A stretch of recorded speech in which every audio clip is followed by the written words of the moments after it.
Hey, it's Forrest again. I have to apologize for the lighting. Sun's in that kind of a angle.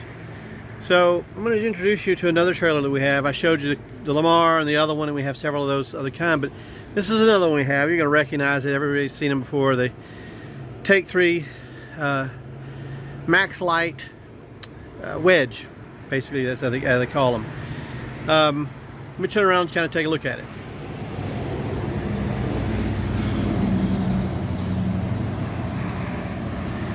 Now, we've had this trailer for a little while. It's got the dual toolboxes. We have 14 ply tires on it now. See, it's got the extra long ramps. It's got the winch on it. And there's a couple of things on this one. So normally on these Take 3s, they mount the hydraulics back here in the back. You can see that plate back in there. That's where the hydraulics are for the brakes. But this one, we've actually had the hydraulics, because when they're back there, the power, the current, the 12 volts got to come from all the way up front, all the way through the trailer back there.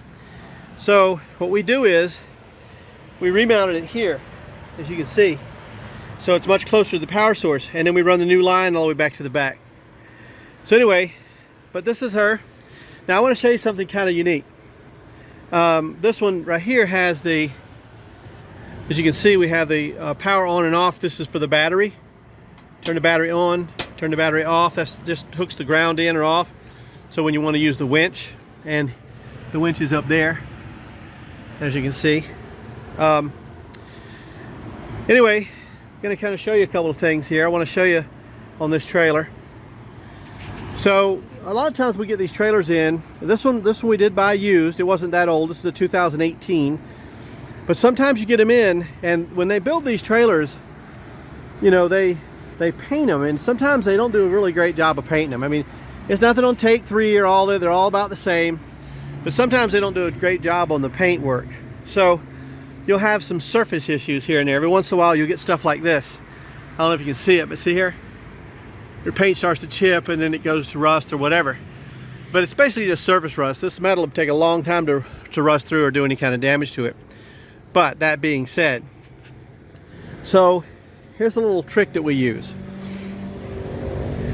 A company named Rust-Oleum actually got the name because in their paints for metal, Rust-Oleum began to put a paint inhibitor in there.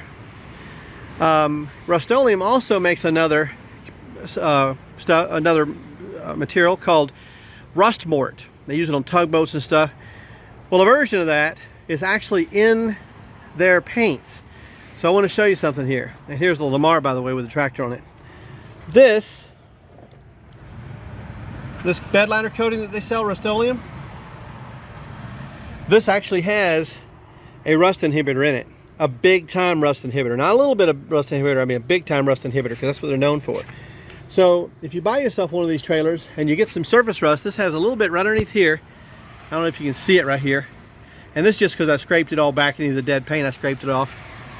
But when you take that and you put the paint on there with the rust inhibitor, it takes care of that. You don't have to worry about that ever again. So I'm going to show you a little technique here. So if you take you can use a paintbrush or you can use a roller, but let me show you with a paintbrush real quick. So you dab your paintbrush in it, okay? And then you're going to go up here and you're going to put some on, right? You just kind of blop it in. You want to make sure you get it in little chinks out there and stuff, and you put it on there, right? Now, you want to get you some more. I mean, put it on heavy. You know, you don't want to skimp here, right? So you want to really get it on there really heavy. Make sure you get all these little nooks and crannies. As you get it on there, little thing you want to do, kind of cool, is once you get some on there like this, right? Now it's going to be hard to see this just because of the lighting, but if you take your brush, it's still loaded a little bit, and you just tap it like that. I don't know if you can see the effect that it does, but it actually makes a really cool effect on there, and the camera probably doesn't do it justice. But I did that over here on the end, and you can kind of see the effect that it does to it. It makes it look really cool like this. It makes it look like cast iron when you do that.